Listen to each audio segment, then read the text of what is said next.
Kita belajar bahwa manusia butuh kebenaran. Yang kedua, selalu ada kesempatan untuk datang kepada Allah. Yang ketiga, itu adalah akhir dari penolakan. Ayat 7 dikatakan, murkalah raja itu. Ia menyuruh pasukannya ke sana untuk membinasakan para pembunuh itu dan membakar kota mereka. Kemudian ayat 13 dan 14. Lalu kata raja itu kepada pelayan-pelayannya, ikatlah kaki dan tangannya dan campakkanlah orang itu keluar. Di sanalah akan terdapat retakan dan ratapan gigi, sebab banyak yang dipanggil tetapi sedikit yang dipilih. Salah satu indikasi kita orang yang dipilih Tuhan adalah kita yang mau datang kepada Tuhan. Orang-orang yang dipilih Tuhan tentu punya kerinduan untuk datang menyembah Tuhan, beribadah, belajar firman Tuhan. Tanyakan dalam diri kita masing-masing, apakah kita punya kerinduan untuk datang kepada Tuhan? Itu adalah indikasi kita orang-orang yang dipilih Tuhan. Akhir dari penolakan ini, pertama kebinasaan. Dikatakan, murkalah raja itu dan menyuruh pasukannya untuk membinasakan mereka dan membakar kota mereka. Binasa ini apa sih? Binasa itu rusak secara total atau musnah. Karena binasa itu adalah hukuman akibat dari menghujat Roh Kudus. Matius 12 ayat 31 mengatakan, menghujat Roh Kudus adalah dosa yang tidak bisa diampuni. Kenapa? Karena menghujat Roh Kudus itu menolak Kristus sebagai Tuhan dan Juru Selamat satu-satunya. Itulah sebabnya orang yang tidak punya iman kepada Kristus, yang tidak mengasihi dan percaya kepada Yesus Kristus, pasti akan dibinasakan.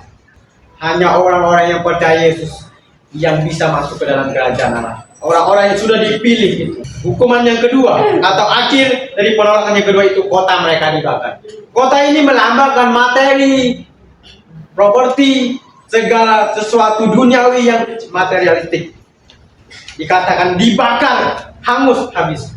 Api itu melambangkan sesuatu yang bisa melahap dengan cepat. Itulah sebabnya kata ini digunakan di sini untuk menyatakan bahwa Allah itu bisa mengambil atau melenyapkan segala sesuatu yang kita banggakan, yang kita miliki, yang kita anggap paling penting. Tuhan bisa ambil dalam sekejap. Apa yang paling penting dalam hidup kita?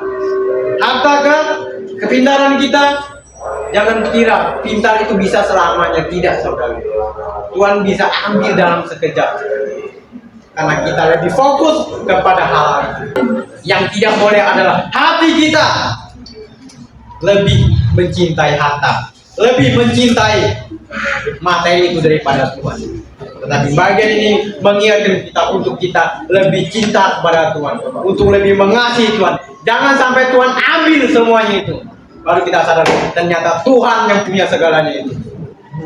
Dan yang ketiga, tangan mereka diikat dan kakinya juga diikat. Ini melambangkan bahwa dosa di dalam kehidupan manusia itu mengikat. Ya, upah dosa adalah mau yang mengikat kita. Ikat itu artinya menjerat.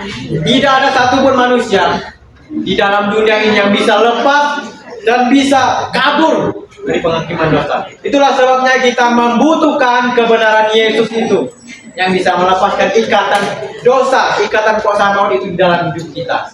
Sehingga kita boleh dibebaskan dan kita boleh masuk ke dalam kerajaan Allah.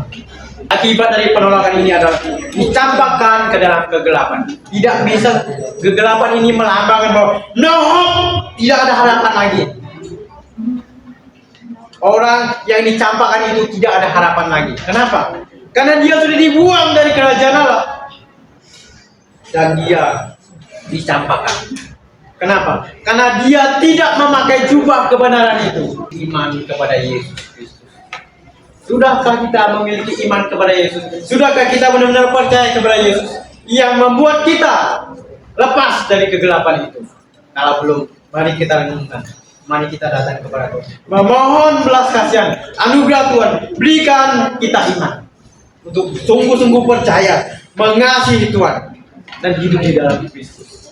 Sebab jika tidak, seperti dalam cerita ini, orang yang tidak memakai jubah pesta itu dibuang ke dalam kegelapan. Tidak ada harapan.